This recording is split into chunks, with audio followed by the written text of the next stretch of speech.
Hi guys, please like, share and subscribe and contact this number if you want full lectures of any CM or CS subjects. Thank you. So now I'll just continue my discussion on Brownian motion and martingales. Uh, in this video, I'll mostly discuss the mathematical properties of Brownian motion. Different types of Brownian motion. We'll basically be covering three types of Brownian motion, and I'll be detailing on the mathematical properties of those. So I'll start off with the first one, which is a Wiener process, or something which is often called as a standard Brownian motion.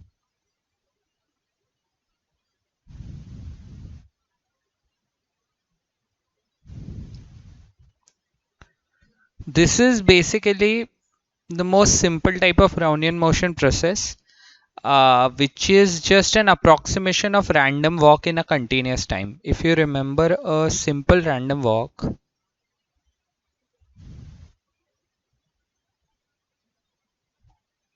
from subject CS2, it used to be of this form. Let's say xt is a simple random walk, symmetric simple random walk in fact.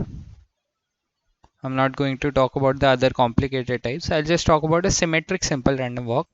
So it used to be of this form. Xt is equal to, it used to take a value of the, let's say, okay, let's write it in this form. Xt is equal to summation of yj, where j goes from 1 to t. Okay, where yj's take the following form. Yj can be equal to 1 or minus 1 with a probability of half and half. So it's a process which can either take one step up or one step down, and with the probability of half and half. Okay, so this is the most simple type of random walk, which is called as a symmetric simple random walk. It's called as simple because your steps are just +1 and -1, and it's symmetric because their probabilities are equal, that is half and half. Okay, so now if I approximate this in continuous time, and this process we have seen before as well, this process is denoted as a wt. Okay, now it has the following properties. Okay, and this is important from exam point of view. If they ask you like what are the probabilities of what are the properties of Wiener process or a standard Brownian motion, so I'll just write the properties of a Wiener process or a standard Brownian motion.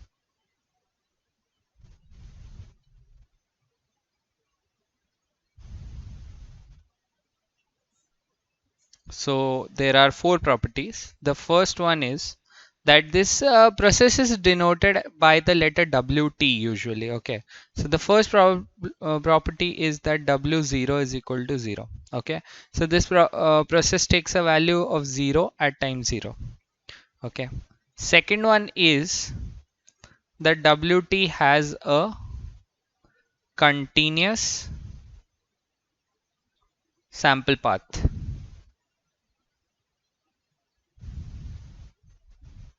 Okay, this simply means that the time domain of this process t is continuous.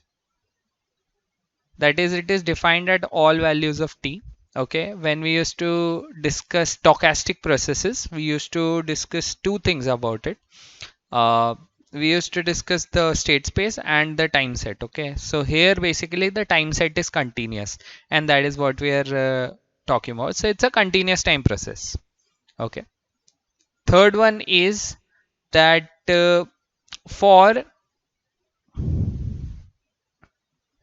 s between 0 and t, okay, when I'm talking about s which is less than equal to t and greater than equal to 0, the increments of this process, that will be denoted as wt minus ws, that is the increment between time t and s, has a normal distribution with a mean of 0 and a variance of t minus s. This we have studied earlier as well for a standard Brownian motion. Okay, so I'm just repeating this property that its increments have a standard normal distribution. Okay, standard normal, why do I say that?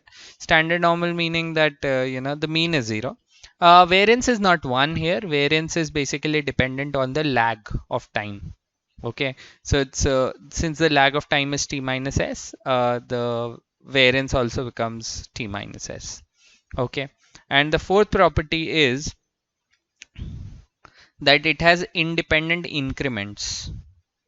Wt has independent increments, meaning that Wt, or you can say Wtn minus Wtn minus 1, Wtn minus 1 minus Wtn minus 2, so on and so forth up till W2 minus W1. Okay, or you can say Wt2 minus Wt1. All of these are independent. For obviously Tn being greater than Tn minus 1 being greater than Tn minus 2, so on and so forth. T2 being greater than T1. Okay, so all of these increments of the process have a normal distribution with mean as 0 and variance as the time lag, and all of them are independent. Okay, so the process has identical and independent increments. Okay, identical you cannot say, it depends on the time lag, but given the time lag is the same, they will have identical and independent increments. For now, you can conclude that the increments have a normal distribution with mean 0 and variance of t minus s, and that the increments are independent. So these are the four properties of a standard Brownian motion or a Wiener process. Any process that has these four properties is called as a Wiener process. Okay. Okay, so far we have been discussing a Wiener process which looks somewhat like this. It just does not have a trend to it. Okay, there is no drift coefficient to it, and it's just randomness which is moving around a constant value. Okay, so there's no general trend to this, and since we assume w0 is 0, it would essentially look somewhat like this. Okay, around 0 it would move. Okay, and yeah, there is no drift to it. Okay, so it cannot be used to model the stock prices because a stock price usually has an increasing trend. So we'll move on to a process which is more general and is called as a general Brownian motion. We'll denote it with a ZT, and it has an increasing or a decreasing trend. Okay, so usually stocks have a trend, and we'll introduce that trend here. This trend we will have at a rate of mu here. Okay, so it will have a drift coefficient of mu. Okay, and that's how this new process of general Brownian motion will move. Apart from that, for Wiener process, as we discussed, Wt minus Ws has a normal distribution with mean 0 and variance as t minus s, right? If I'll just talk about the distribution of Wt, I can write Wt as Wt minus 0, which is the same as Wt minus W0. Okay, and this one will have a normal distribution with a mean of 0 and variance of t. Okay, which is t minus s, in this case will be t minus 0. So your Wt, your standard Brownian motion, has a normal distribution with mean 0 and variance of t. This is something you should remember. Okay, this is Wiener process. Now if I get into the general Brownian motion, how is it defined? Zt is defined as some initial value of z0 plus some drift. Okay, in this process we'll have some drift, so you will have a mu t. Okay, a drift of mu with time t, so it's denoted as mu times t. Okay, so it will have a general increase. See, you can see there is a linear trend, right? Mu times t meaning that there is a linear trend, it's increasing at the rate of mu. Okay, z0 is the initial value, Then you have mu t, which is that it is increasing at a rate of mu. And then you have volatility, which goes according to the standard Brownian motion. So it's sigma times wt. And that's how you define a general Brownian motion. So it's quite intuitive. There's the initial value, there's the drift, and then the general randomness denotes the volatility. And you have volatility at the rate of sigma, right? So that is how it works. So if I'll ask you what will be the value of zt minus z0, zt minus z0 will be equal to mu t plus sigma times wt. Okay. If I'll ask you what is zs, zs will be equal to z0 plus mu s plus sigma times ws. If I want to find the increment between time t and s, it would be zt minus zs, right? So z0 and z0 will just cancel out. It would be mu times t minus s plus sigma times wt minus ws.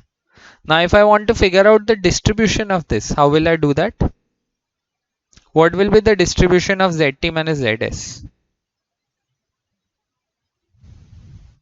What is the distribution of the increments of the general Brownian motion? Okay, with the drift of mu and the volatility coefficient of sigma. So this portion wt minus ws, we already know it has a normal distribution with mean of 0 and variance of t minus s. Okay, if I'll multiply this with sigma, this will affect the variance, so it will become sigma square times t minus s. So this whole thing has a normal distribution with mean 0, because 0 times sigma is just 0, and variance will just become sigma square times, because whenever we multiply a constant into the variance, it just becomes a constant square times t minus s, right? And now if I add mu t minus s to it, the variance will not be affected with a change of scale, but the mean will be affected. Okay, so finally zt minus zs will have a distribution of normal. Now if what I'm adding is a constant here, so it will just become mu times t minus s. Variance will remain unaffected because it's unaffected by change in origin. Okay, if something is multiplied, then it is affected. Something is added, it's not affected. So this is your distribution of the increment of a general Brownian motion. Okay, if I'll see zt minus z0, that will have a normal distribution with mean of mu t and variance of sigma square t. This is also something you can conclude. I've just put s as 0. Okay, so that is how it works. Now next thing is, so this is one of the questions in the material, that what is the distribution of zt minus zs. So you can just figure it out directly from the distribution of wt minus ws. Okay, you just find it out and then you add mu t minus s. Great. Now there's also one more question which asks you, how do you derive wt from zt? Okay, so let's address that. We know that zt is just equal to z0 plus mu t plus sigma times wt, right? This is what we had discussed. Now if I want to derive wt from zt, I can just send everything on the other side. So wt will be equal to zt minus z0 minus mu t divided by sigma. This is how you can derive wt from zt. Okay, this will be the form of the expression, right? So this is nothing but, if you just want to go from a normal distribution to a standard normal distribution, how do you do that? So if you want to go to a standard normal distribution from a normal distribution, what do? If you have z you take normal mu comma sigma square distribution. From that you deduct the mean and you divide by the standard deviation. Essentially here too we have done that. We have deducted the mean because that was the mean. Okay, and yeah, and this is the variance. So if you see the mean of zt, so zt in general, if you'll see, it will have a normal distribution with a mean of z0 plus mu t if I send this on the other side, and sigma square t, right? So essentially if I want to convert this into a standard normal distribution, because wt essentially has a standard normal sort of distribution, so what do? I just have to subtract z0 minus mu t and I divide by sigma. Okay, so that will essentially give me a normal distribution with mean of 0 and variance of, since I have not divided by t, this t will remain, variance of t.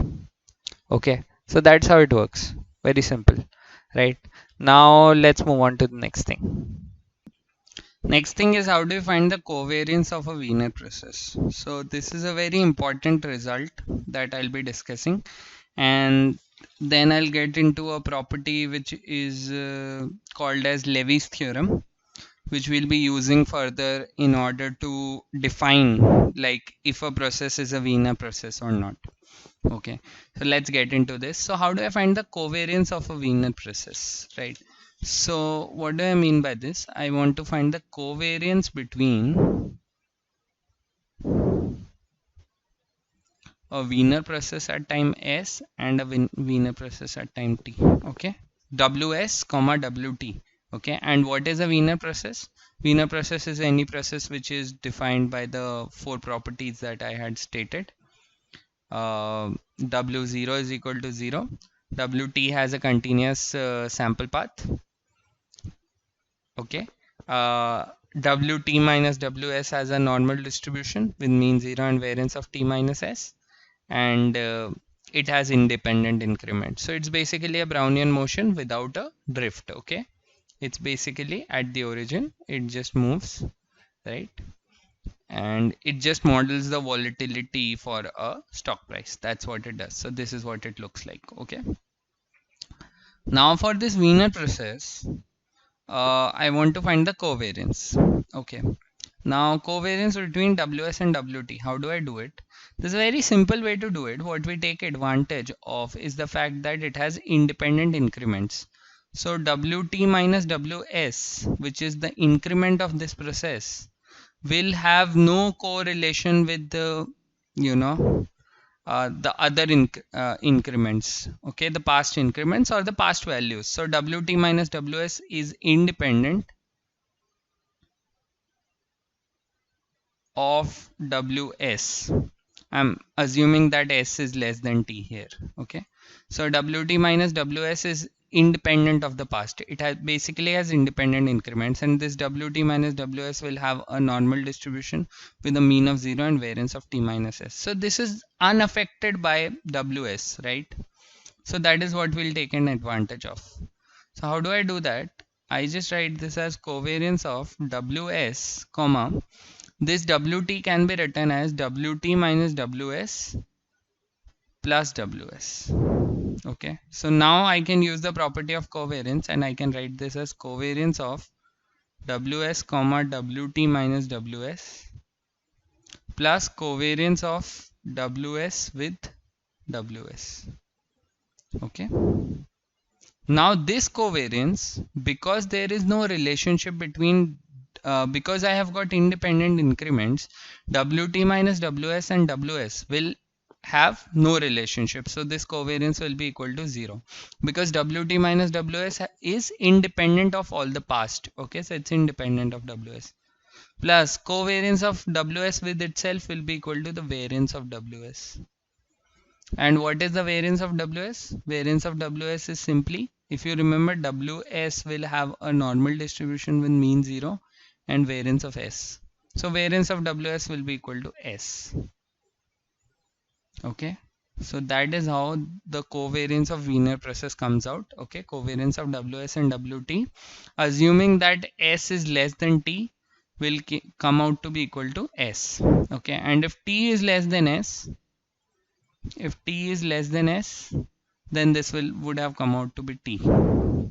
Okay, because then I would have written this part ws as wt minus ws minus wt plus wt, and then similar thing would have worked out. The final result would have been t. Okay, so if s is less, then your Wiener process has a covariance of wt and ws as s, and if t is less, it comes out to be t. So finally you can say that the covariance between wt and ws is equal to the minimum of t and s. Whichever is lesser will be the covariance, whichever time is lesser. Okay, so that turns out to be your covariance. Now there is a property which is called as Levy's theorem.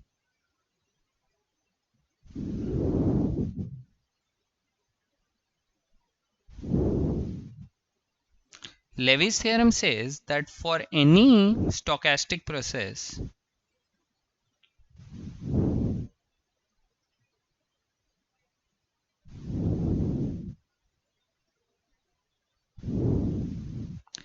xs, if the covariance of xt comma xs is equal to the minimum of t comma s, then xs is a Wiener process. This is Levy's theorem. So Levy's theorem says that for any stochastic process xs, if the covariance between xt and xs is comes out to be equal to the minimum of t comma s, then that process is always a Wiener process. No other process can have a covariance of minimum of t comma s. Okay, if any stochastic process xs has this covariance, which we just found out, okay, then that stochastic process is definitely a Wiener process. So we can take any form of stochastic process, and if the covariance turns out to be this, then we conclude that that process is a Wiener process. Okay, this is very useful property. Okay, and this we'll be using further. Okay, so let's deal with this question. Let Wt be a Wiener process. Prove that the following processes are also Wiener processes. The first process is xt is equal to root c into w t by c, and the second process is yt is equal to t times w1 by t. So we just have to use Levy's theorem here and prove that these two processes are Wiener processes. So we just have to show that their covariance is equal to a minimum of t comma s. So now I just need to calculate covariance of xt comma xs here. Okay, which will be equal to the covariance of root c times w t by c comma root c times w s by c. Okay, so if I'll do this, I'll just get c times covariance of w t by c comma w s by c.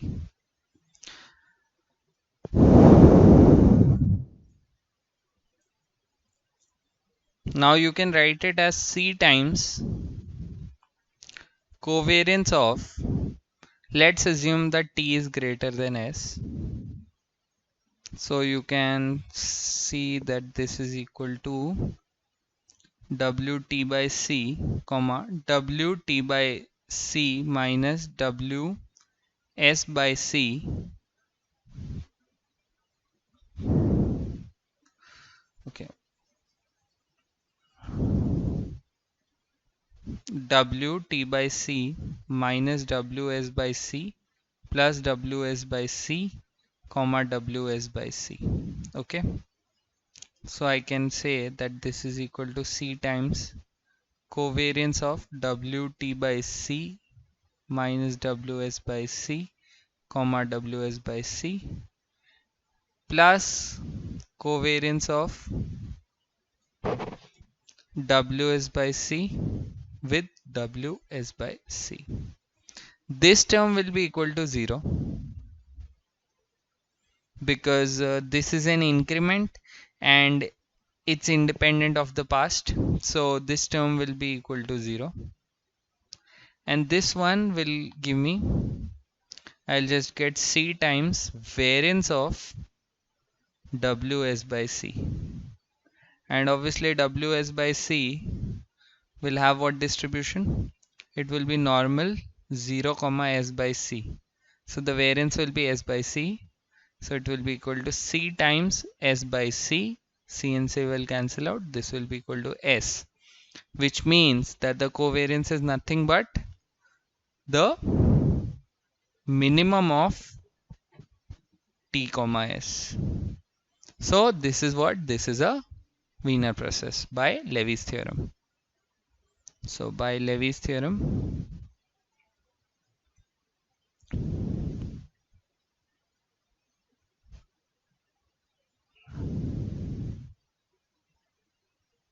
we can say that xt is a Wiener process. Okay. The other one also. Let's just first look at these, how to solve these, and then I'll talk about the interpretation of these processes. This is actually a scaled Wiener process. We'll see how it works. Okay. Let's look at the other one. This is a clocked Wiener process. We'll talk about this one as well. So if you see covariance of yt with ys,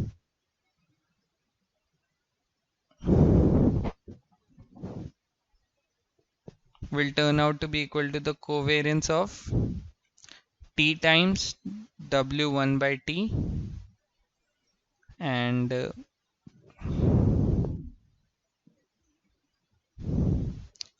s times w1 by s.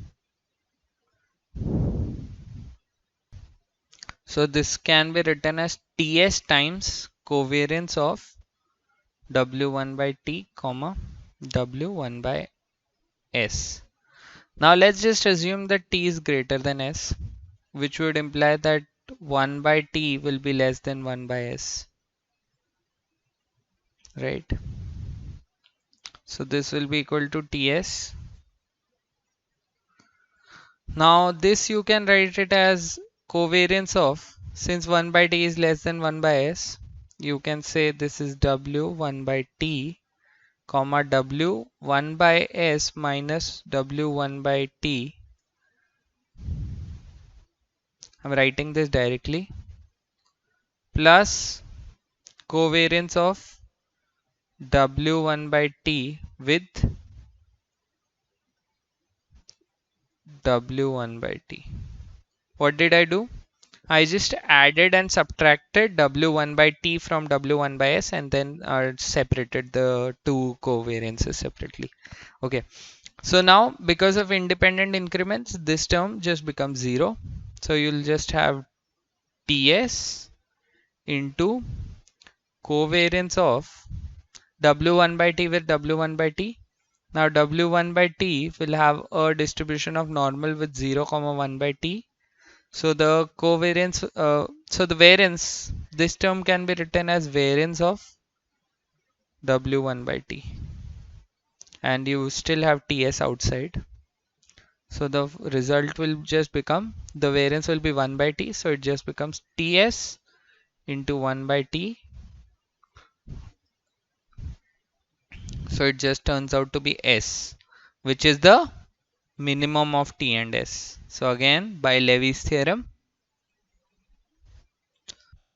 I can conclude that yt is a Brownian motion, or sorry, a Wiener process.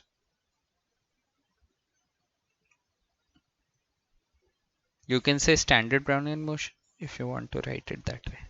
Okay, so yt is a Wiener process, right? So that's how I can use Levy's theorem to conclude, whether a process will be a Wiener process or not. You just need to calculate the covariance. So this one and this one, both of them are Wiener processes. Now let's just discuss the interpretation of the two. Okay, so we just saw two versions of the Wiener process, and the first one was of this form, and this is called as a scaled Wiener process. Okay, so this first Wiener process that we discussed, this version is called as a scaled Wiener process. Now exactly what are we doing here? We are taking Wt and dividing the time by c. Okay, so you are just dividing the time by c and then multiplying the entire process by root c. Okay, we have seen that the covariance turns out to be the same, and by Levy's theorem we can say that this is a Wiener process. What exactly are we doing? There can be two interpretations here. If and it depends on the value of c.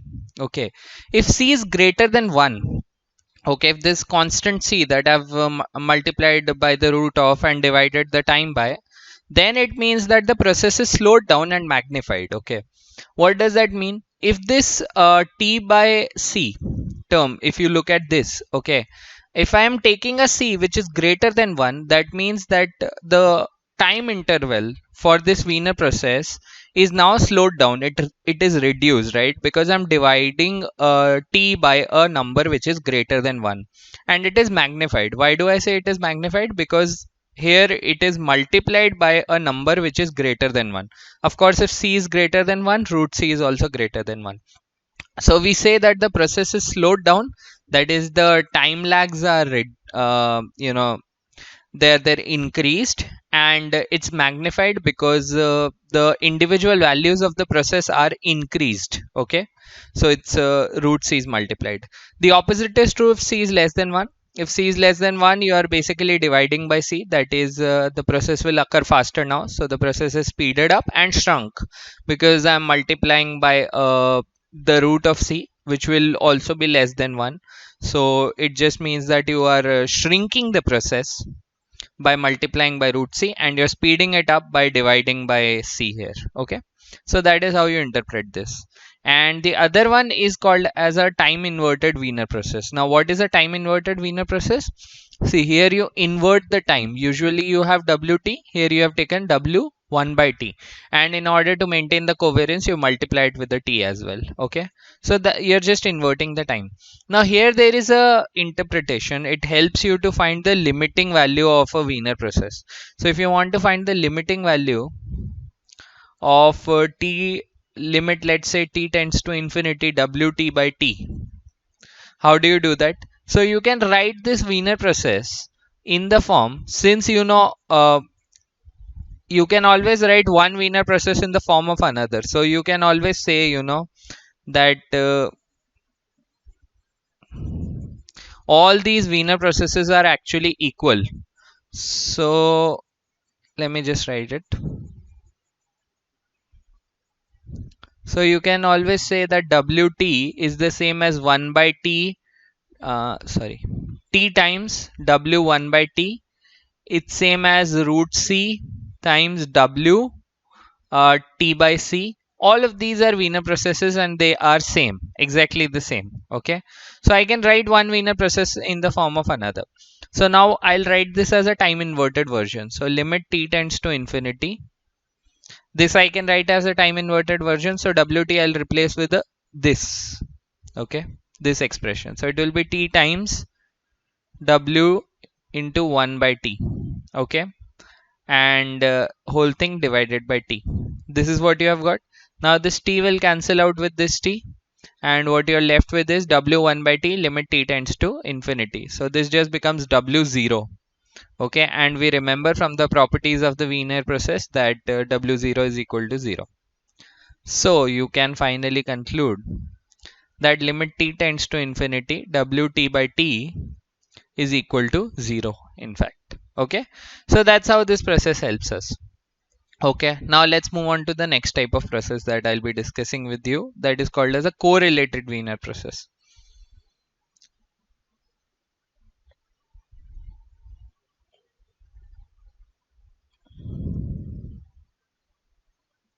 Now what is a correlated Wiener process? Let's define the process as ZT. Okay, or maybe not ZT. Let's use a different letter. Let's use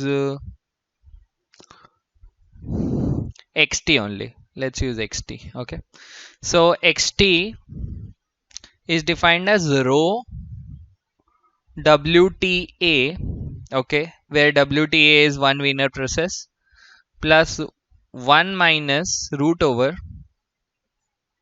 1 minus root over 1 minus rho square into WTB. Okay, this is your expression for a correlated Wiener process, right, where WTA and WTB are two independent Wiener processes,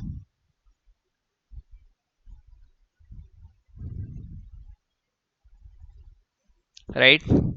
And obviously rho, which is the correlation coefficient, is between -1 and 1, and this is the correlation between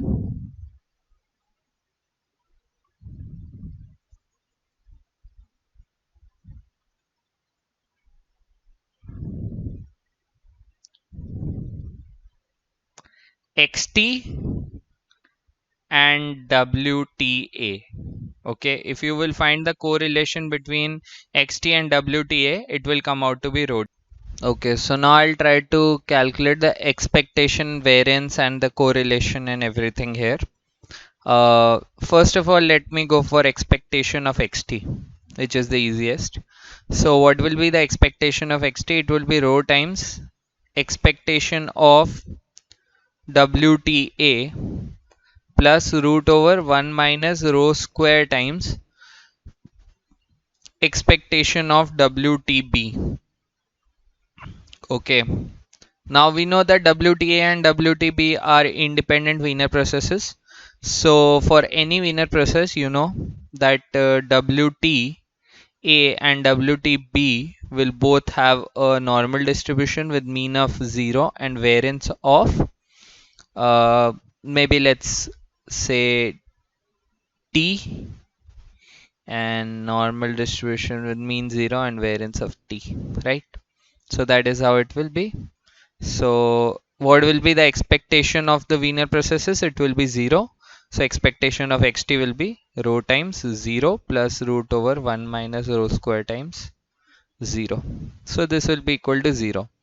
Next is variance of XT. Variance of XT will be equal to, again you can use the same thing because they are just independent Wiener processes. It will be rho square times variance of WT plus 1 minus rho square times, this is WTA, variance of WTB. Okay, so this will be rho square times, what is this? This will be equal to T. Okay, since we have seen that the distribution of both of these is normal 0 comma T.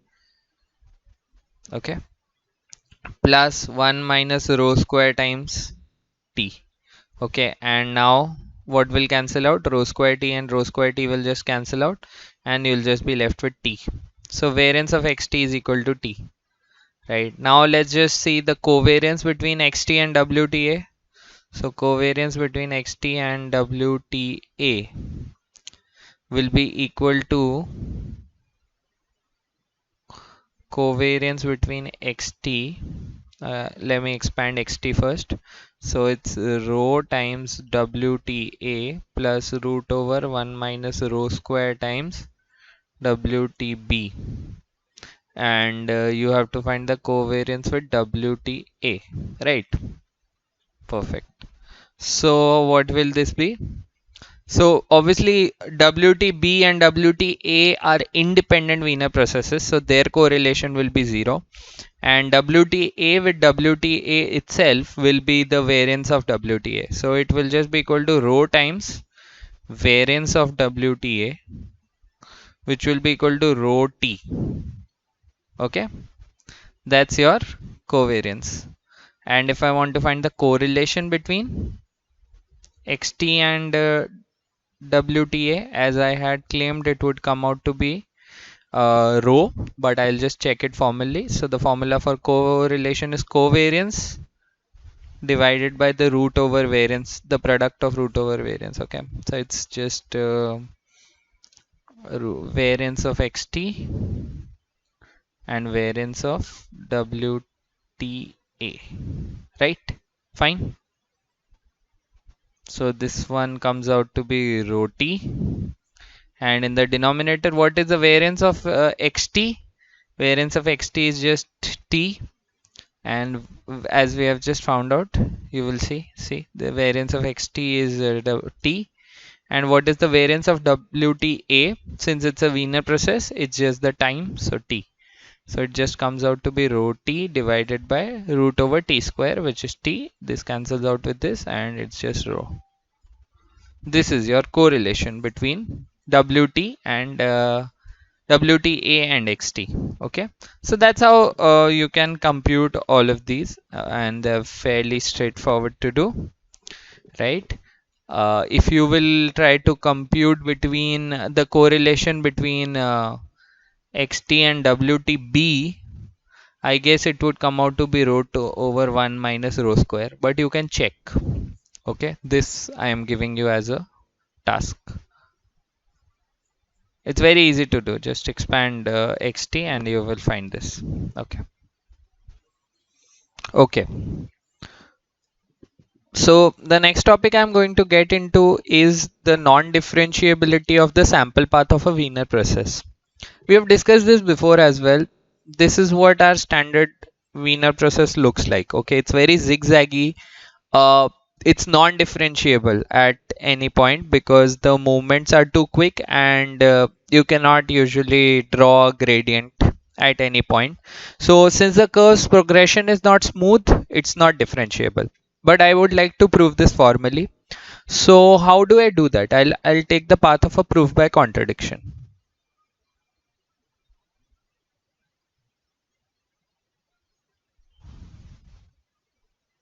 So the idea here is that if this Wiener process WT is differentiable, then I will be able to calculate the derivative. So limit, let's say t tends to s, or you can say t minus s tends to 0, wt minus ws divided by t minus s will be equal to dwt by dt. Okay, this is the idea of differentiability, that my derivative at time t can be calculated using the first principle, and this is the first principle of differentiation that I've applied here.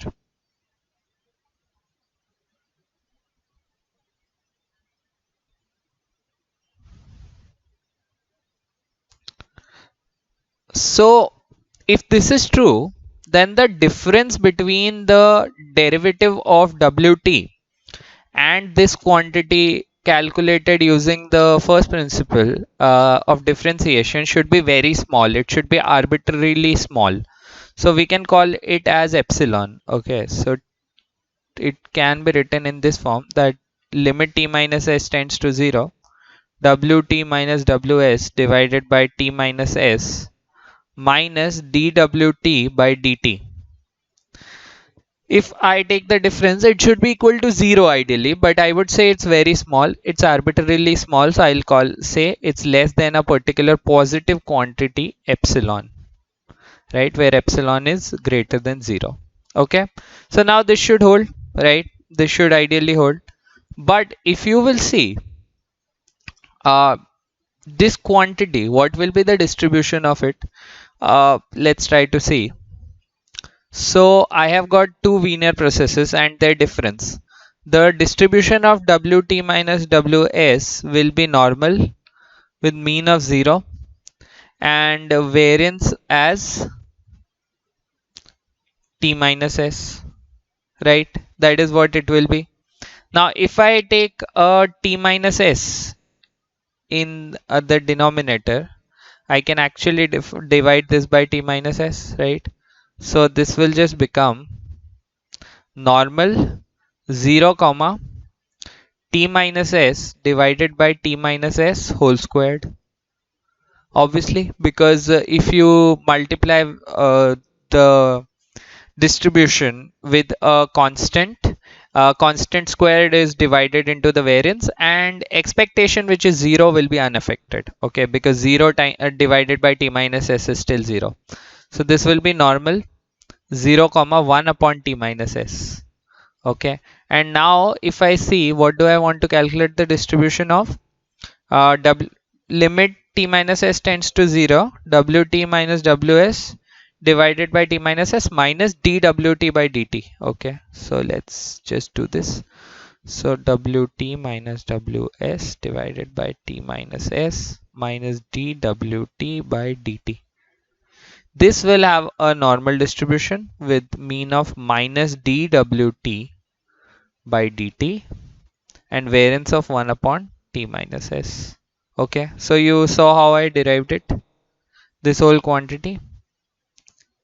And now the problem with this is that this won't be less than epsilon. Reason is that if you see this term of variance 1 upon t minus s, as I take the limit t minus s tends to 0, as I take the limit t minus s tends to 0, 1 upon t minus s will tend to infinity. So this quantity will have an infinite variance. Okay, it will have a very large variance.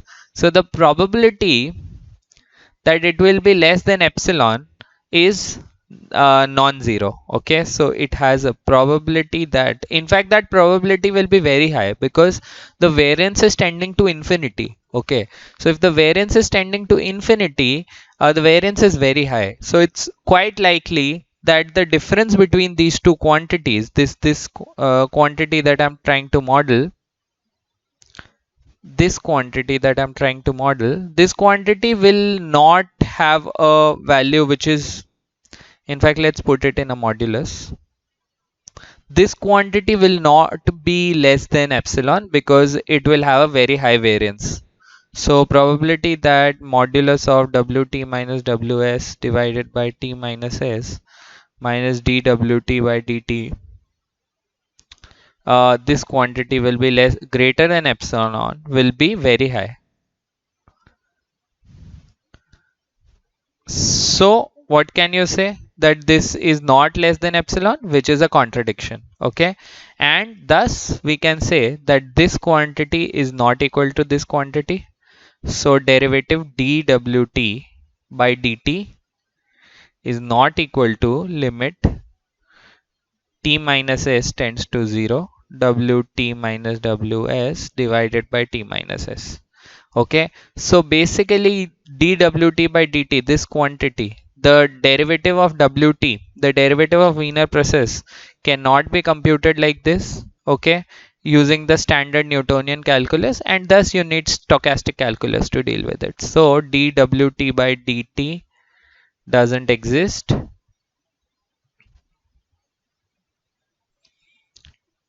and yeah, that's what you can say. And wt is not differentiable, or not differentiable under a Newtonian calculus.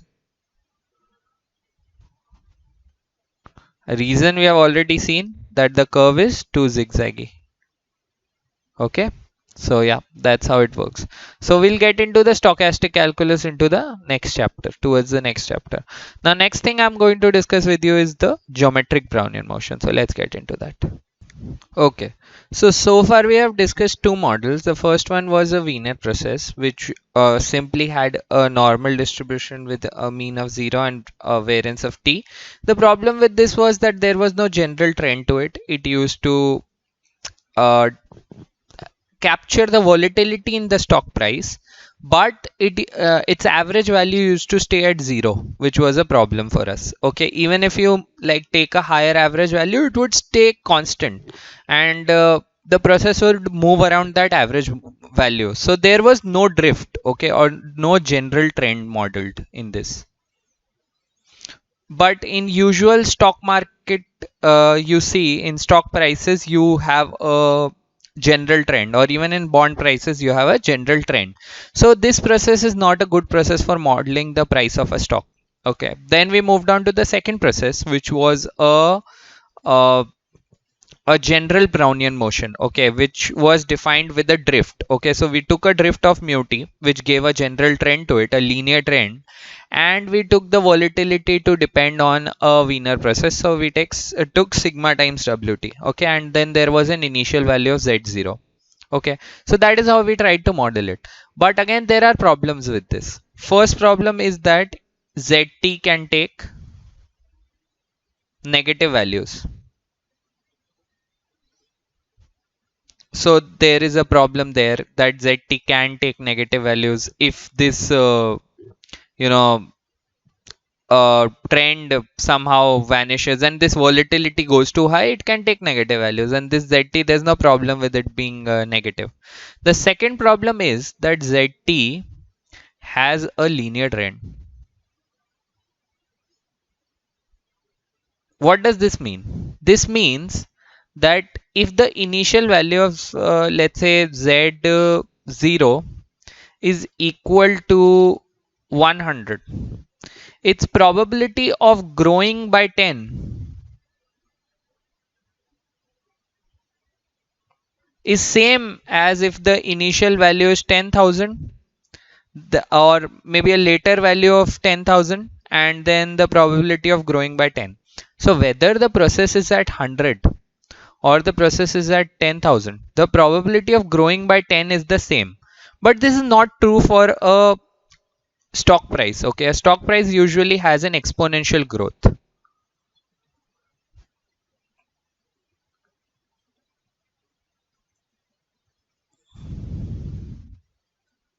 So because of these two reasons, this ZT is not a good model for a stock price because it can take negative values first. Second, it has a linear trend. So whether it is at 100 or 10,000, its probability of growing by 10 is just the same. Okay, you can see that the general trend of mu t stays constant. Okay, so over time it increases at a linear rate. Okay, every day maybe it will increase by an average of 1 rupee, something like that. But that's not true. Once it has a higher value, it should increase by a higher value, right? So the percentage growth of a stock price is usually linear, but the value of the share price grows by exponentially, right? So that's why we introduce a new type of process, which is just denoted as st, and it's called as the geometric Brownian motion. And this is a very important model because this helps us model the stock price. So, and we will see in the eventual chapters that this forms as the basis of the Black-Scholes option pricing formula as well, which is a Nobel Prize winning formula for pricing of stock and bond options. Okay, so this is a great model. What we do here is st, we take it to be exponential of zt. Okay, where zt is what? Zt is just equal to, as we discussed, z0 plus mu t plus sigma wt. Okay, so we take the exponential of this. Okay, right?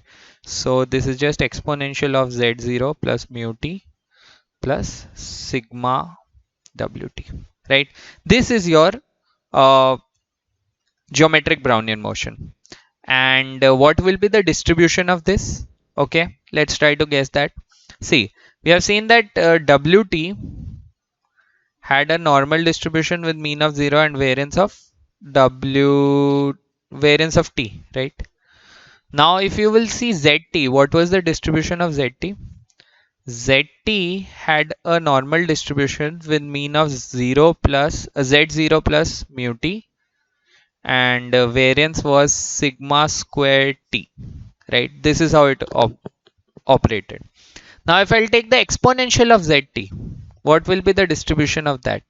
that will have a log normal distribution. So ST has a log normal distribution with parameters Z0 plus mu t, and variance parameter will be sigma square t.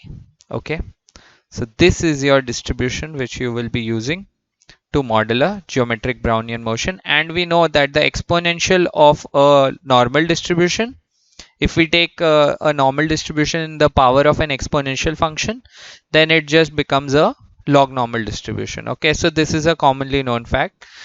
Basically, log normal distribution is defined in such a way that if I take the log of a log normal distribution, it will lead to a normal distribution. So if you will take a log of st, sorry, log of st will be equal to zt, which has a normal distribution. So a log normal distribution is one whose log is normal. Okay, and yeah, so st has a log normal distribution. Now what will be the mean and the variance of st? You just have to apply the formula for the mean and variance of a log normal distribution. So expectation of st will be equal to e to the power of z0 plus mu t plus half sigma square t. This you can check from the tables. Okay, I have just applied the formula for the uh, expectation of a log normal distribution, and if you'll see the variance of st, it will just be equal to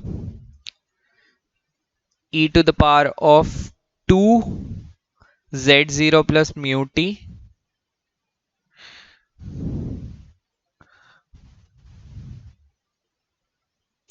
plus sigma square t into e to the power of sigma square t minus 1. Or simply you can write it as, this term is just the square of this term. If you see, just the power is doubled, so you can write it as expectation of st whole squared into e to the power of sigma square t minus 1, right? This is the variance of st. So these are the mean and the variance of st.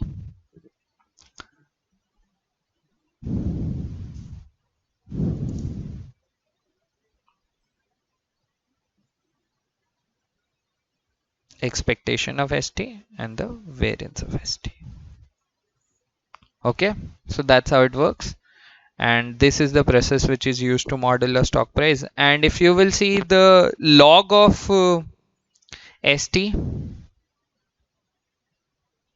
it will be equal to, since st was equal to e to the power of zt, log of st is zt, log of s, if you will see, of course at time s, if you'll see, it will be zs. So if you want to find out the log of st by log of st minus log of ss, it will be equal to log of st by ss, and it will be equal to zt minus zs. You can write it that way, right? So that is how it works, right? So that's your geometric Brownian motion. Let's see if I have more to discuss on this, and if I'm done, then we'll move on to martingales in the next video. Let's look at this very easy question. So it says that let BT be a standard Brownian motion, that is, it is a Wiener process, and starting with B0 is equal to 0. Show that when S is less than T, expectation of BS into BT is equal to S. So you want to find expectation of BS times BT. If you look at this you can find using the covariance actually. So if I go for covariance of BS comma BT, this can be written as expectation of BS times BT minus expectation of BS times expectation of BT. There might be an easier way to do this, but this is the approach we are going to take. Now this can be written as expectation of BS times BT is equal to covariance of Bs into Bt minus, plus expectation of Bs into expectation of Bt. Now this becomes very easy. If you remember, for any standard Brownian motion or a Wiener process, the covariance of Bs and Bt is simply equal to the minimum of s comma t, and expectation of Bs is 0 because Bs follows a normal distribution with mean 0 and variance s, and Bt follows a normal distribution with mean of 0 and variance of t. So mean is 0 in both these cases, so this is 0 times 0. Now you know s is less than t, so minimum of s comma t is just s. So we can conclude that expectation of Bs times Bt is just s. So this one is easy. Second is, hence find the general formula for the correlation coefficient rho Bt1 and Bt2. So if you want to find this, then you have got correlation coefficient between Bt1 and Bt2. This will simply be equal to covariance between Bt1 and Bt2. Is it given which one is larger or smaller? No, it's not given. Divided by variance of root over the variance of Bt1 into variance of Bt2. Now the covariance of Bt1 and Bt2 obviously is equal to the minimum of T1 and T2, and the variance of Bt1 will be equal to, if you see what will be the distribution of Bt1, Bt1 will have a normal distribution, mean 0, variance of T1. So the variance is T1, so root over T1 into T2. So the result is basically this, minimum of T1 into T2 divided by root over T1 into root over T2. So I can write this as minimum of T1 into T2 divided by root over T1 into root over T2. You can in fact further simplify this.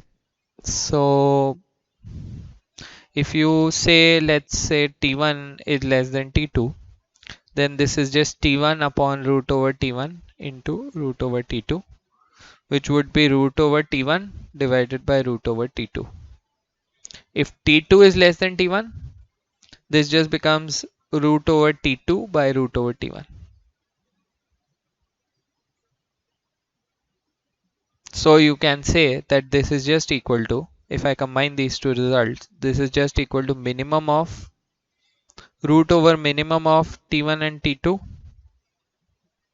divided by root over the maximum of T1 and T2. If you want to write it in this way. Otherwise this was also enough. No problem with this one as well. Okay. So yeah, either you use this as the final result or this one. So yeah, fairly straightforward. Now I will move on to martingales in the next section, and then do a couple of questions on martingales, and then this chapter will be over. Okay. So that's all for this one.